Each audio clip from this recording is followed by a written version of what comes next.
Bueno, buenos días a todos. Vamos a dar comienzo a esta segunda conferencia de hoy en el marco del...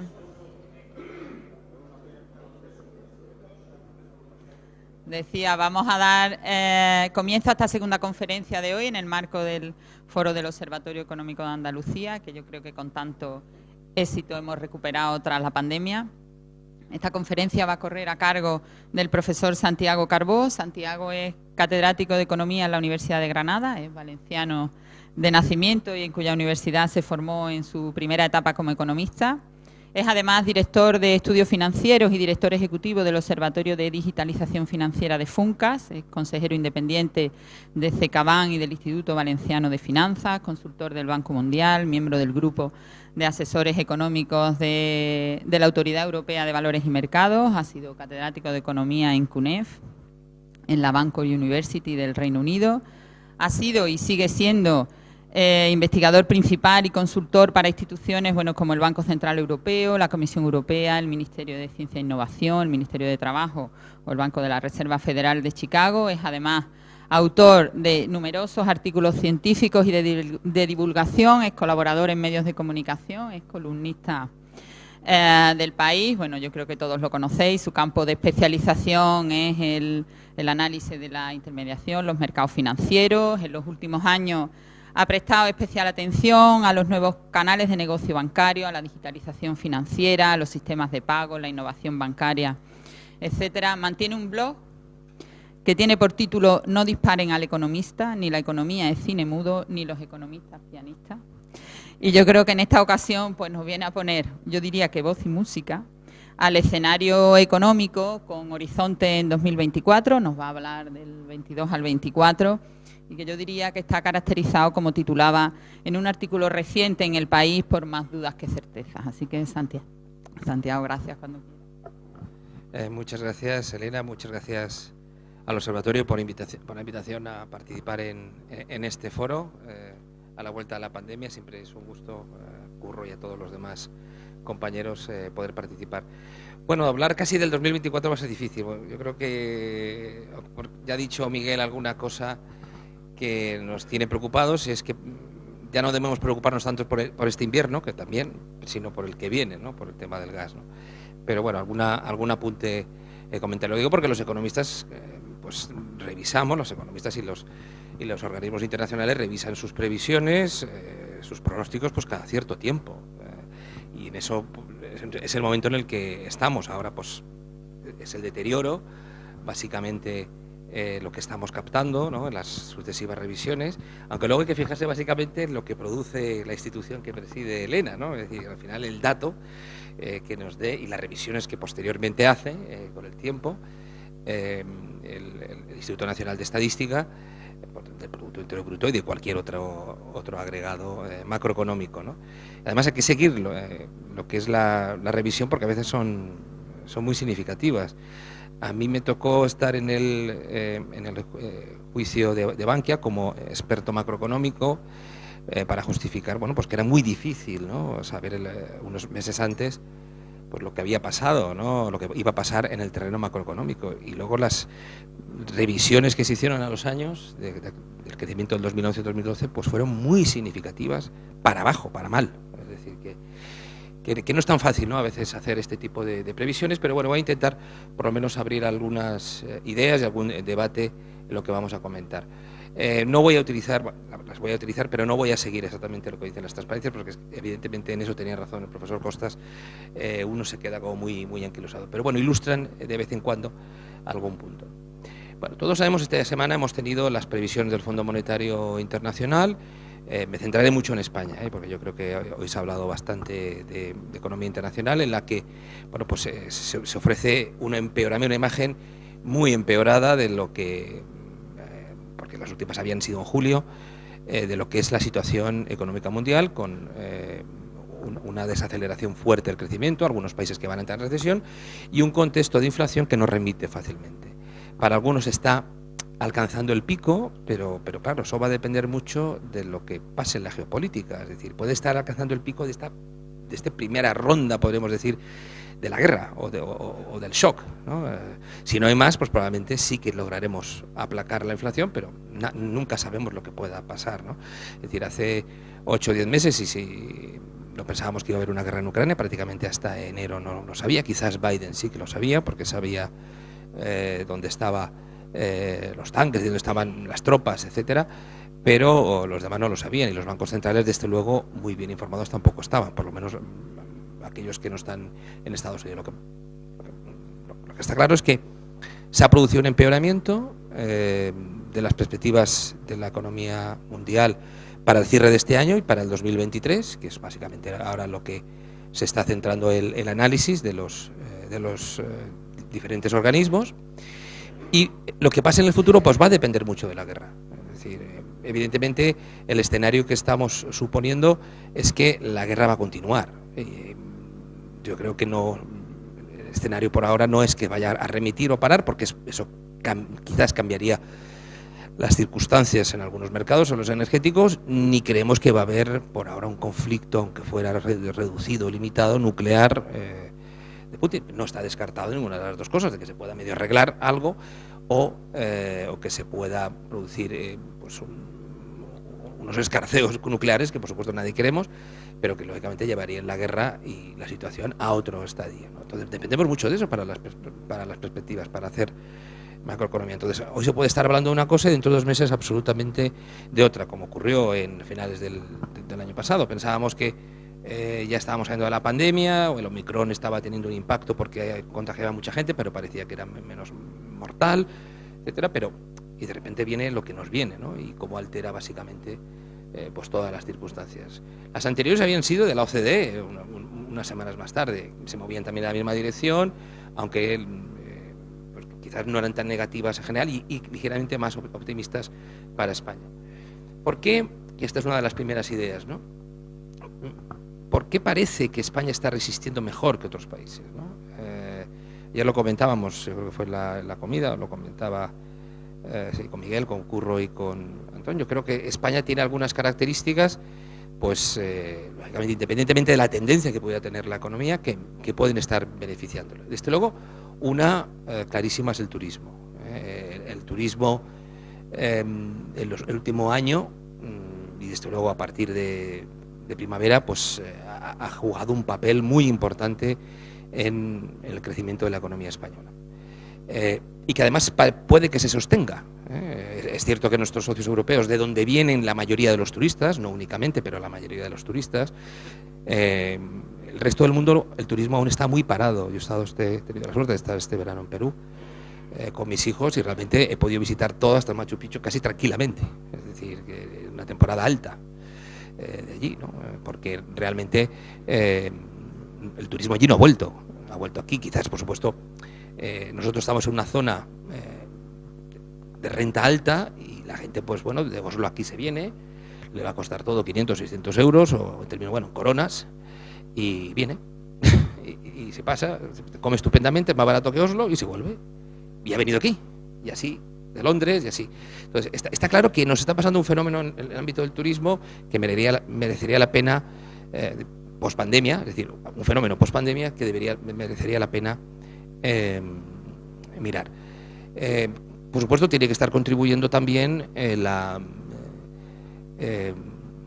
los fondos de recuperación, poco, hay que gastarlos bien, etcétera, pero parece que también tienen un apartado importante, y yo creo que quizás tenemos algunas incertidumbres menores que afectan menos a la confianza, o no están afectando tan negativamente a la confianza por el clima.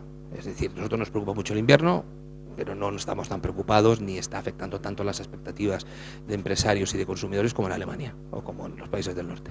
Eso tenemos que ser conscientes. Es decir, aquí nuestra vida sigue igual. Es decir, vayamos a Sevilla esta noche, vayamos a Barcelona, a Bilbao, da igual donde vayamos en España. Esta noche está todo lleno de españoles y de extranjeros disfrutando la vida. También por la habilidad del clima, etcétera. En Alemania quizás pues ya más frío, o la incertidumbre está afectando más.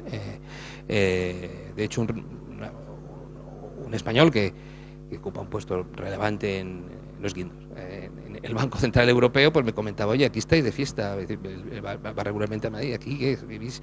Bueno, no sé, en Frankfurt estaréis muy tristes, ¿no? Aquí la verdad es que la gente sigue, ¿no? Desde luego una parte de eso explica el que la economía española esté resistiendo mejor. De todas maneras, hay algo que sí que deberíamos echar un vistazo y es cómo es que la economía española está resistiendo tan bien pues la pandemia. Yo me refiero al mercado de trabajo. Es decir, en verdad que en el 2008 se nos cayó el castillo de naipes porque teníamos construcción, y la construcción es un sector intensivo en mano de obra, pero realmente se están produciendo unos flujos internos en el proceso del mercado de trabajo, jubilación, entrada quizás de jóvenes, etcétera, pero no estamos teniendo el papel que tuvieron los ERTES, etcétera, no estamos sufriendo mucho la tensión. Estamos en una situación, no es favorable si lo comparamos con otros países europeos, pero en general a mí me está sorprendiendo, ¿no? Yo no voy a entrar en debates con el ministro de Seguridad Social sobre esto, pero evidentemente algo de razón tiene, que desde luego no se nos está derrumbando como algunos dicen, ¿no? Aunque hay algunas señales, bueno, que a lo mejor evidentemente no todo va a seguir tan de rosas, ¿no? Bueno, también parece que nos afecta positivamente, ya esto he dicho del clima, que ha sido un poco quizás superficial, pero después de tantos años de crítica sobre la estrategia, yo también la hacía, la estrategia energética de España, pues es como si hubiera encajado. Es como si nosotros, ahora todo el mundo quisiera, nos reconoce que algo ha funcionado bien, quizás por suerte, quizás porque diversificamos en nuestra estrategia energética. Y la percepción es que dentro de 4 o 5 años España será bastante independiente en materia energética.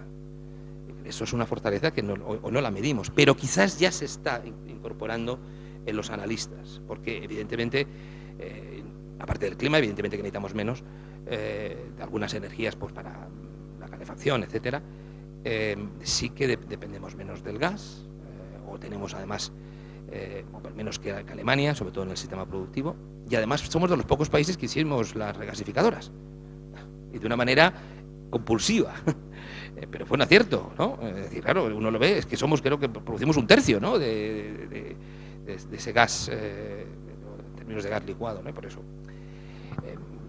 criticábamos la energía nuclear, pero por ahora no ha hecho falta, por ahora. Por ahora, bueno, habría hecho falta, pero tenemos a veces que importar, etcétera, pero entonces algo ha encajado, ¿no? En ese sistema, y sería muy importante que este proceso de transición energética hacia energías renovables no se frustrara. El otro día escuchaba unas declaraciones de la vicepresidenta Rivera antes de entrar a una reunión en Praga, y decía, es que cada país tenemos una situación, es decir, tenemos que llegar a un acuerdo sobre si topamos el precio del gas o no, pero no podemos cargarnos los incentivos de cada país hemos ido teniendo, porque nosotros, por ejemplo, estamos más avanzados, ¿no?, en la transición energética, ¿no? Y en eso me parece bien. Es decir, Europa en este momento, el problema es que se enfrenta a una situación diferente en los países, porque consumen pues diferentes energías, tienen diferentes opciones renovables, en la nuclear, y lógicamente ahora hacer una estrategia única no es fácil, ¿no? Pero bueno, en ese sentido puede que no nos haya funcionado del todo mal comparado con nuestros socios europeos la estrategia energética. El gran problema para mí, ya que el paro en general, el desempleo no está siendo un grave problema en prácticamente ningún país occidental, por lo menos comparado con hace unos años, es decir, nosotros quisiéramos tener mucho paro, pero el paro está casi, podríamos decir, entre comillas, bajo mínimos en la eurozona y en Estados Unidos. Tenemos un problema de inflación.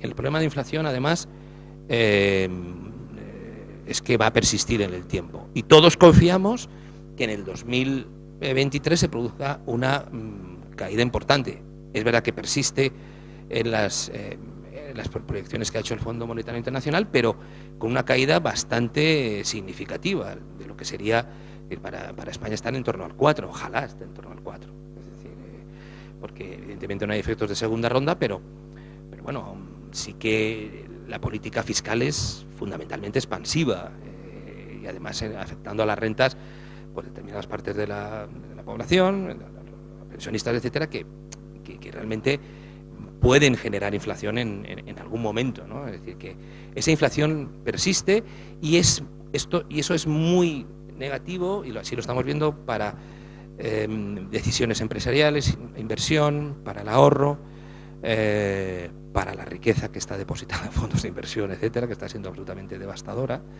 bueno, no devastadora, pero muy negativa. Entonces, bueno, pues estamos en unas circunstancias en las que la inflación hay que atajarla sí o sí, porque si no, evidentemente, vamos a ir hacia un entorno mucho más complejo y en la que vamos a estar en esta inflación, es decir, con muy poco crecimiento y con una inflación permanente. Bueno, todo esto ya se veía venir desde la primavera, porque la confianza del consumidor, la actividad, los pedidos industriales pues venían debilitándose, ¿no? Lo que había comentado antes de la situación del desempleo es que, bueno, ha mejorado algo porque hemos resistido mucho mejor, prácticamente no hemos notado la pandemia ni nada, y de hecho, incluso aunque vayamos a crecer en torno al 1% al año que viene, el empleo se puede crear empleo y se podría disminuir el desempleo, ¿no? Pero bueno, el gap que tenemos con otros países no se termina de cerrar, ¿no? La dependencia de diferentes fuentes de energía en Europa, pues lógicamente, lo que acabo de comentar, no nos facilita una estrategia única en la Unión Europea. Y luego, bueno, se está empezando, pues, en esta política expansiva que comento, lógicamente los gobiernos, tal y como ocurrió con la pandemia, pues han tenido que tomar una serie de actuaciones, decidir una serie de medidas para paliar a familias, a economías domésticas y a empresas pues la situación o el impacto. Y hay medidas para, lógicamente, ayudar a mantener los ingresos, la renta, y otras que son medidas para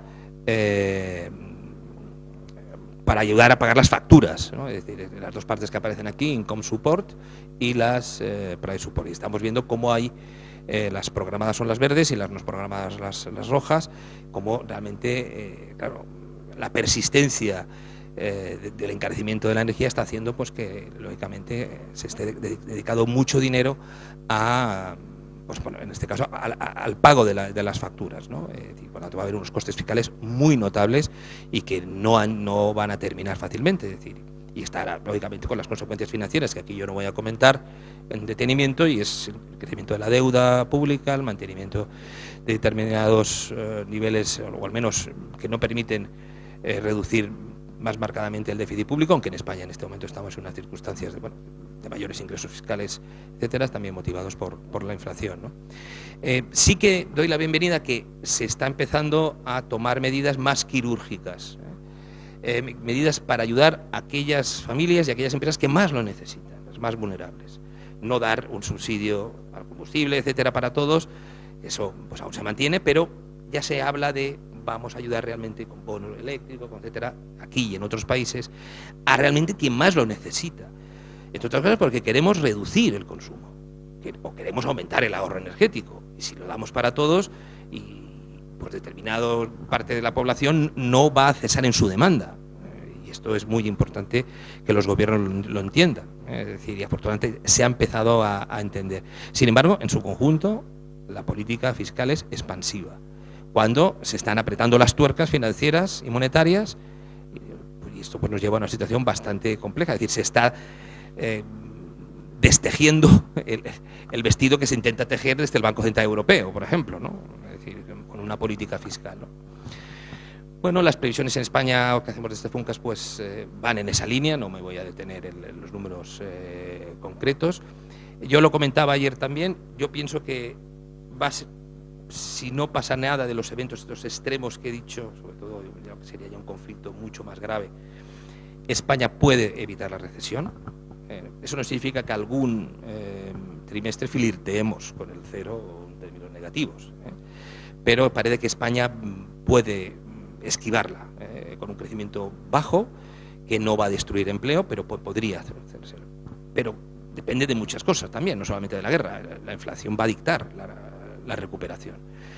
Los costes de financiación pesan, sobre todo en aquellos familias y empresas más endeudadas, sobre todo las empresas.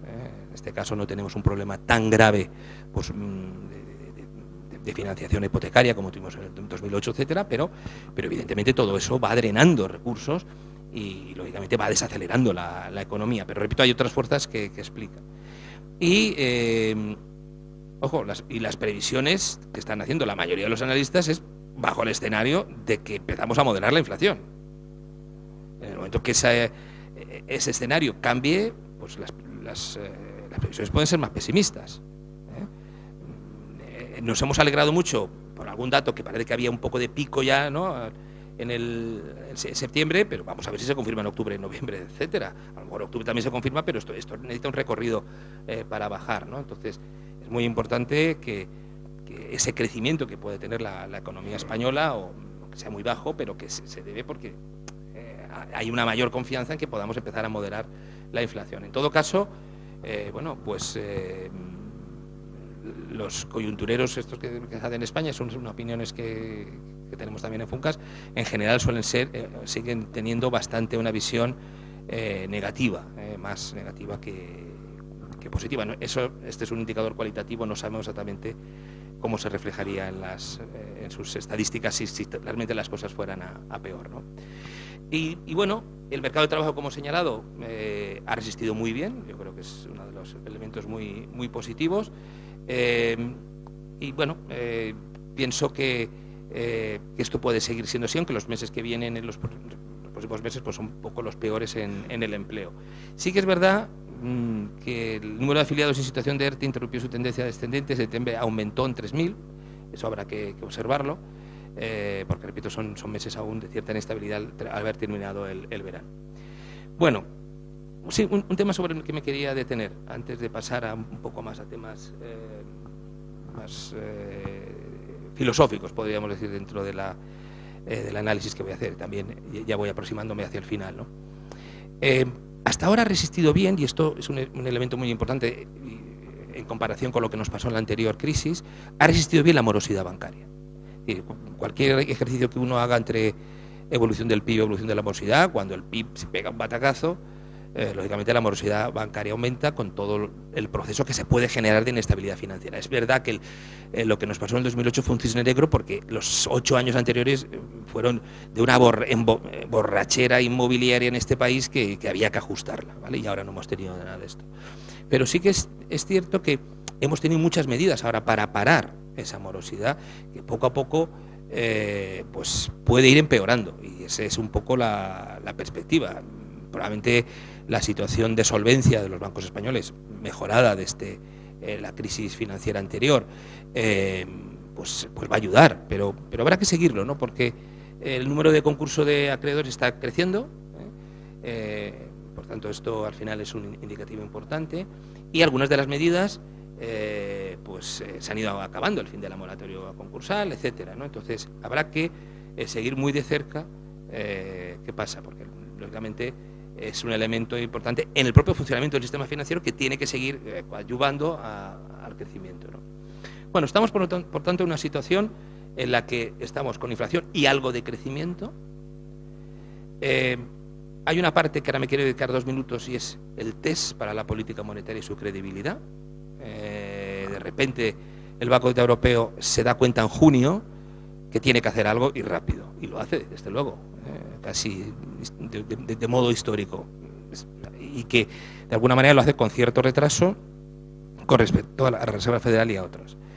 El problema de la política monetaria es que en este momento no se han coordinado muy bien, y esto está generando problemas importantes, porque el haber adoptado las medidas de manera distinta y en momentos distintos, se ha adelantado la Reserva Federal, pues ha supuesto un gran desajuste en los mercados de divisas y en los mercados cambiarios y en los mercados financieros, como es la revalorización, la apreciación del dólar, que está haciendo que los países dependientes e importadores de la energía, fundamentalmente se paga en dólares, pues estén importando inflación. Esto es un elemento clave, que además, curiosamente, está afectando menos a los emergentes que a los países desarrollados. A los emergentes bien se prepararon mejor con respecto a las anteriores crisis sobre esa apreciación del dólar, pero está afectando mucho, ¿no?, a los países europeos, que estamos muy preocupados, y vamos a ver lo que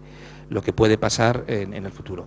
Y además, aquí tenemos un problema clave, es decir, para bajar la inflación tenemos que anclar las expectativas de lo que dice el Banco Central Europeo, que dentro de un tiempo será más baja, porque para eso está actuando ahora subiendo los tipos, ¿no? Y vamos a ver si en ese sentido se logra, ¿no? Es decir, que por tanto la política monetaria va de verdad que las últimas semanas, como no ha habido decisiones de subidas, los últimos 2 o 3 nos hemos olvidado, estamos hablando de otras cosas, pero es central en este proceso, porque además tiene que contrarrestar las políticas fiscales que están siendo fundamentalmente inflacionarias en este sentido. En política monetaria, pues pueden emerger, en este contexto de subida de tipos, riesgos importantes en la estabilidad financiera. Hay rumores a veces sobre determinadas entidades financieras, etcétera, con lo que eso supondría. En las últimas semanas pues sonaba que si iba a estrellar por la evolución de sus credit default swaps de una entidad suiza, clarísimamente, ¿no? Me preocupa más todo lo que es la banca en la sombra, que nuevamente ha vuelto a crecer y vuelve a ser una parte muy importante del sistema financiero, y esto no está vigilado, no está supervisado, está fuera del perímetro de la regulación, y vamos a ver si ahí pueden emerger algunos riesgos de estabilidad financiera, con las continuas subidas de tipo de interés, con todo este movimiento que hay de fallas en los mercados cambiarios. El hecho de que haya un país desarrollado como el Reino Unido con una dificultad que puede ser muy importante y es un riesgo adicional por los propios errores que ha cometido, no solamente la primera ministra y su ya dimitido chancellor, sino también porque los lleva cometiendo probablemente desde el año 2015-2016, ¿no? Entonces, ojo, que en un contexto de subida de tipos de interés la inestabilidad financiera puede aparecer, ¿eh? Y entonces tenemos que seguir viendo esto. Hay que ver si la geopolítica nos ayuda o no. Por ahora nos ha ayudado muy poquito. Y no me había coordinado con Miguel, y lo ha comentado muy bien, son los riesgos que ya estaban antes, ¿no? Las disputas cambiarias y tecnológicas entre los grandes bloques, que también evidentemente influyen en este sentido, ¿no? Por tanto, para la inflación y crecimiento, gran reto de bancos centrales, la política fiscal jugando en contra a veces, y la credibilidad monetaria en juego. Porque además tenemos que ver si el Banco Central Europeo cumple la hoja de ruta que nos ha dicho en las últimas reuniones, es decir, si realmente la va a subir tanto o no, porque el contexto de subida de tipos se refleja en otros mercados, se refleja también en las primas de riesgo. Un contexto de subida de tipos normalmente es un contexto en el que se puede producir una cierta fragmentación financiera. Y bueno, en Italia, pues que ha habido una grave preocupación. Es verdad que hasta que no tengamos más claras las medidas del gobierno, etcétera, italiano, no sabemos qué va a pasar. Pero las últimas semanas, pues no digo que se haya calmado lo de la prima de riesgo, pero ha estado de alguna manera reflejando como que el Banco Central Europeo no fuera a subir, no fuera a cumplir su hoja de ruta completamente. Pero aún no sabemos muy bien lo que va a pasar. Pues si la inflación persiste, la va a seguir cumpliendo. No tiene miedo porque cree que el mercado de trabajo en Europa puede resistirlo, aunque aumente algo el desempleo, y por tanto, porque estamos en una situación, podemos decir, bastante razonable para poder activar políticas restrictivas duras durante un tiempo determinado, porque además nos van a venir de perlas cuando dentro de 6 o 8 meses necesitemos bajar los tipos de interés, porque podremos bajarlos. Antes no podíamos bajarlos, ya no podíamos llevarlos del sótano a no sabemos dónde ya, ¿no? Entonces, en algún momento el mercado se dará cuenta, bueno, pues ahora si entramos en recesión y tenemos los tipos en el 2,5 y en el 3, puede actuar para abajo. Este es un elemento que también yo creo que es importante. En materia de estabilidad financiera, situación mucho mejor que en 2008. La morosidad debe subir, confiemos que moderadamente, y los riesgos de mercado que ya he apuntado antes, y los problemas no resueltos un poco que ya un poco lo ha comentado yo creo que Miguel. Para terminar, yo quiero centrarme en 2 o 3 aspectos del debate nacional, ¿no?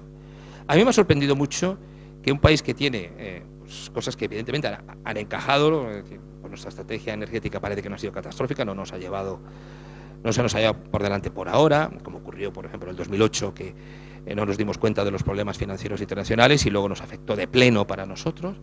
Es un país que necesita una reforma fiscal importante, una reforma de la administración pública importante, pero aquí, de repente, pues en esto tengo que ser muy crítico con los políticos de todo signo, pues el debate ha sido sobre impuestos a la riqueza, al patrimonio, que tienen un impacto sobre los presupuestos pequeñísimo. Pero, es decir, pero ha sido el debate sobre el que nos hemos ocupado, mientras los europeos están absolutamente asfixiados, si tendrán gas o no tendrán gas, nosotros nos hemos dedicado a catalogar políticos si son de los que suben impuestos o bajan impuestos. Es decir, porque ellos también querían que se les catalogara. Los que suben impuestos porque yo mantengo el estado del bienestar, los que bajan impuestos porque dicen que devuelven el dinero a los ciudadanos, ¿no? Entonces, yo desde luego creo que es un debate muy estéril y sería mucho más interesante hablar sobre los aspectos que la administración pública realmente necesita. Tenemos insuficiencia de ingresos, parece ser, claramente. No es el momento de hablar de esto, pero sería un debate en profundidad. Tenemos un problema en la administración pública que puede mejorar su eficiencia clarísimamente y sobre la que nunca se habla. Estamos en un contexto en el que estamos subvencionando muchísimas cosas, costes, porque por el impacto de la guerra, etcétera. Es decir, estamos en un contexto en el que hay debates serios que hacer y nos hemos dedicado a otras cosas, ¿no? Yo creo que es interesante que empecemos también a potenciar esas medidas quirúrgicas que se han empezado a hablar, ¿no? Es decir, ayudemos a quien haga falta, etcétera. A lo mejor es posible deflactar IRPF si realmente suben los salarios para que no haya un pago mayor, ese debate podría abrirse, etcétera. Y desde luego cuidar productividad e innovación. Yo siempre he hecho en falta en los debates de los presupuestos que se habla mucho de equidad y se habla muy poco de eficiencia. Es decir, no hay apoyo suficiente, yo creo, la política presupuestaria a lo que es la innovación y la productividad. Me preocupa mucho en este contexto, yo ya no voy a poder hablar de todas estas preguntas porque quiero que haya tiempo para el debate, sí que comentaré lo del 2024. Me preocupa mucho lo que va a pasar con las pensiones, como elemento visible de lo que se puede hacer y de lo que se debe hacer, ¿no? Creo que se va a hacer un esfuerzo, antes lo apuntaba Miguel, el peso de los sindicatos hoy ya no es el mismo, a lo mejor en España sí, comparado con otros países. Se va a hacer un esfuerzo de moderación salarial y de rentas, ¿no? Pero el Gobierno no va a cumplir eso, es decir, el Gobierno no va a hacer esa moderación para todos los segmentos de la población. Ha decidido que aumente, sea lo que sea el dato del IPC, bueno, el de noviembre, que aumente las pensiones, incluidas las más altas, algunas de 2.700 y 2.800 euros. Veamos lo que es el salario medio y de los jóvenes, ¿no? Creo que en ese sentido merecería un debate más sosegado y sobre todo de señales, es decir, de las señales que se están dando, ¿no? Porque ahí habría que ver si hay solidaridad intergeneracional. Creo que este debate requeriría, bueno, pues oye, por supuesto las pensiones más bajas necesitan un crecimiento mayor, por supuesto, pero y las pensiones más altas también tendrían que tener un crecimiento. Yo no estoy diciendo que no tengan, pero creo que no ha habido ese debate, se ha dicho que esto se va a hacer así y tal, y creo que la señal es muy difícil de interpretar, más el impacto que tiene sobre el presupuesto. Es decir, que porque eso se mantiene, eso se consolida. Es decir, que eso no es que no se consolide, ¿no? Creo que en ese contexto tenemos que aprovechar todas las oportunidades que vengan, es decir, los fondos EU Next Generation, tenemos muchas dudas sobre lo que está ocurriendo. Probablemente estén funcionando mejor de lo que a veces se dice, pero es una gran oportunidad y es un elemento que va a estar empujando a favor para que crezcamos más, al menos durante los próximos tiempos, ¿no? Y bueno, ya para terminar, el 2024, que era lo que decía, bueno, pues queda muy lejos.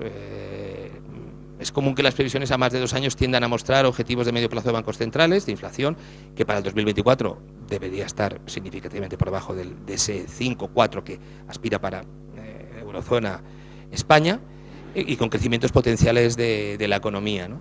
Pero con tan buenos datos y modelos es muy difícil que podamos hablar con fiabilidad del 2024, porque tenemos que revisar muchas veces nuestras propias proyecciones, nuestras propias previsiones. Nos han pasado demasiadas cosas en los últimos 15 años, de una crisis financiera global, luego estuvimos en la crisis de la deuda soberana, luego hemos estado unos años más tranquilos y de repente viene la pandemia y ahora viene el impacto de la guerra.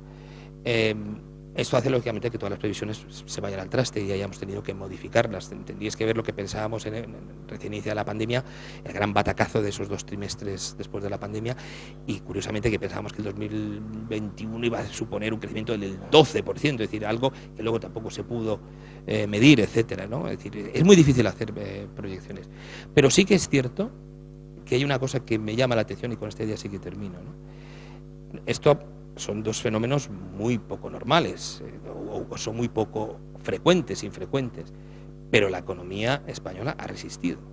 Es decir, la economía española ha resistido este estrés. Es decir, tiene algo de resiliencia que pensábamos que no tenía. Quizás porque la experiencia del 2008-2012 fue catastrófica y vimos que se nos desmontó todo. Pero es evidente que los economistas... Bueno, ¿ha resistido? Pues sí.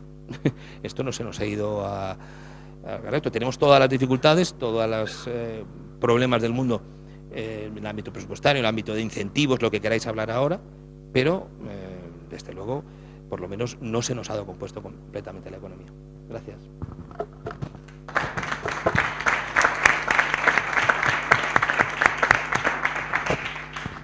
Muchas gracias, Santiago. Y ahora abrimos un turno de preguntas. Sí que tenemos tiempo limitado hasta las 11:30, que es la hora del café.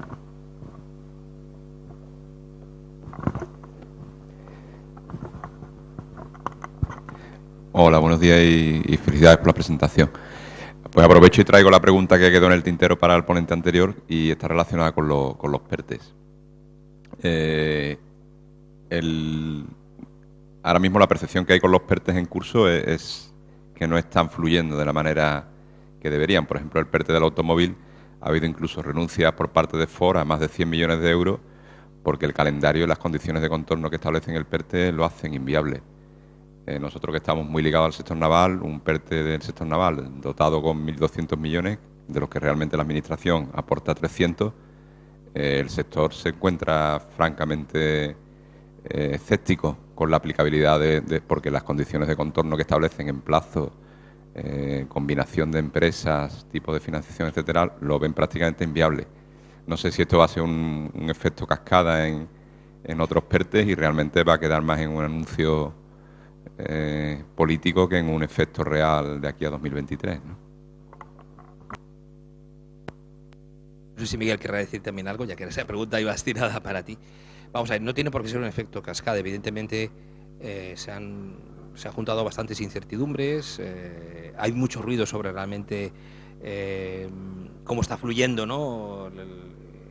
Toda la financiación, si la Unión Europea está feliz o no con el proceso, ¿no? Es decir, entonces no tenemos mucha información, pero yo no creo que se vaya a desbotar. Es verdad que hace 8 o 10 meses, cuando se anunciaron, por ejemplo, de la Ford, etcétera, pues hubo una especie de euforia en ese momento y quizás pues se ha rebajado un poco, pero yo no quiero ser en ese sentido tan pesimista y confío en el que poco a poco, aunque sea más lentamente de lo esperado, pues sí que se puedan acometer esos proyectos, porque son tractores y son muy importantes para los sectores en los que se van a aplicar, ¿no? Santiago, felicitarte por tu exposición, muy clara, muy didáctica. Y yo quería, en una de las partes que tú has insistido en tu última fase de la exposición, en el tema de la innovación, ¿no? A mí me gustaría, desde una perspectiva más micro, ¿no? A tu entender, ¿cuáles serían o cuáles deberían ser las medidas, ¿no?, para cerrar la brecha que tenemos en los procesos de creación de empresas, ¿no?, desde el Observatorio GEN y desde el Observatorio GES de emprendimiento universitario? Lo que observamos que sigue habiendo una brecha en los procesos de transferencia, en los procesos educativos, ¿no? A tu entender, ¿cuáles serían las medidas más recomendables, ¿no?, para ir cerrando esa brecha? Bueno, yo también ahí creo que soy un poco más optimista que hace unos años. Yo creo que se está produciendo, quizás por el ámbito tecnológico, el ámbito digital, pues un crecimiento de empresas al menos llamativo. No sé si es el que necesitamos exactamente. Bueno, evidentemente la normativa, la regulación, todo lo que sea burocracia, pues eso no ayuda, ¿no? También yo creo que tenemos, es verdad que a veces no hay la financiación que pueda necesitar un momento determinado, pero también tenemos que ser conscientes que el capital riesgo, un banco, de repente creer en un proyecto, pues el proyecto tiene que ser muy potente. La idea es que tal gente dice, bueno, tengo una idea, me la tiene que financiar. Bueno, eso no es así, ¿no? Bueno, es verdad que no tenemos otro tipo de financiación, pasa toda al final por intermediarios, ¿no?, por bancos, etcétera, pero en esto yo creo que soy más optimista, ¿no? El prototipo de estudiante que ha salido de las carreras en los últimos años son más ingenieros, son aspectos digitales y yo creo que sí que son más emprendedores. Lo que pasa es que no todo se puede, es decir, que hay trabas, es decir, ser emprendedor cuando tú no tienes, aunque hay polos de crecimiento de startups, de fintech, etcétera, en España no tenemos un Silicon Valley. Antes me ha sorprendido mucho cuando ha dicho Miguel que está Estados Unidos en declive. Bueno, no será Silicon Valley, desde luego, porque ese es uno de los grandes problemas. Es decir, aquí en Europa no tenemos escala para esto, y España menos, y menos cuando tenemos 17 mercados regionales. Es decir, que a veces tenemos una traba institucional, a lo mejor no es administrativa, bueno, administrativa en el sentido de papeleo, sino es que es muy difícil. Tú necesitas una escala para que un proyecto funcione. En el momento que tú puedas cruzar fronteras, sean regionales, nacionales, etcétera, es cuando tu proyecto tiene más sentido. Pero yo soy bastante más optimista. Es decir, si en este momento hemos resistido bien en el empleo es porque hay proyectos empresariales, también ha crecido el empleo público, pero hay proyectos empresariales que están también funcionando, aunque no estén en la primera página de los periódicos. Pero bueno, todo lo que sea, reducir la administración, la burocracia, buscar canales de financiación, un mejor entendimiento entre los que financian y aquellos que quieren ser financiados, bien se hagan a través de bancos o a través de agencias regionales de los proyectos típicos, ¿no? Aquí está la agencia IDEA, en otros sitios hay institutos que pueden ayudar en ese proceso, ¿no? Pero al final lo que necesitamos es personas que quieran ser emprendedoras y que sepan que este no es un camino fácil, que no van a llegar 2 millones de euros rápidamente, sin más.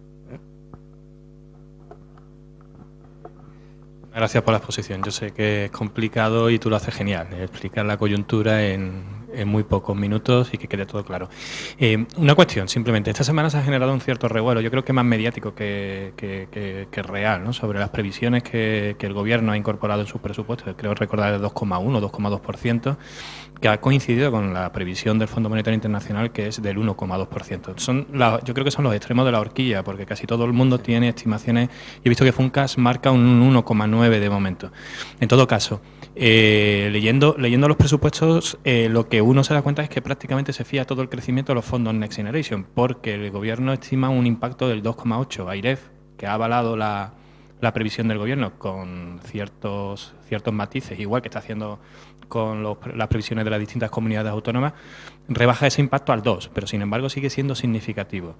Si uno mira la ejecución, yo creo que también viene al comentario, a la pregunta anterior, que efectivamente sí está acelerándose la gestión más allá de los PERTES. Ya hay muchísimo dinero, alrededor de 35 o 40.000 millones de euros moviéndose en distintas licitaciones y convocatorias. ¿Tú cómo ves ese impacto de los fondos? Es decir,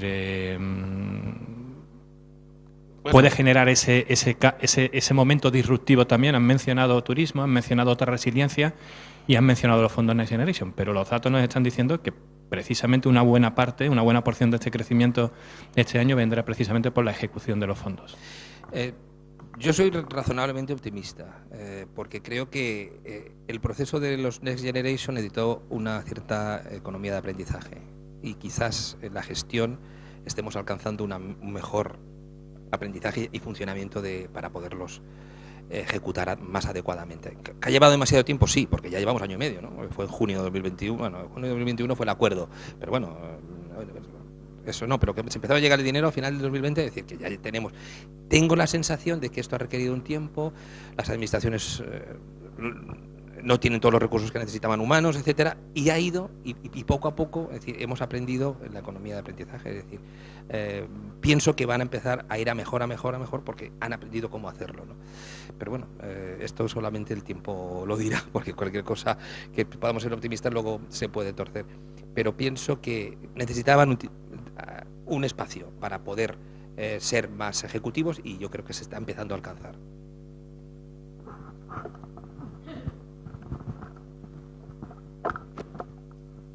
Bien, pues si no hay ninguna pregunta más, yo creo que cumplimos perfectamente el horario que teníamos previsto. Muchas gracias, Santiago. Y ahora hay un café, creo que abajo, donde ayer, ¿no?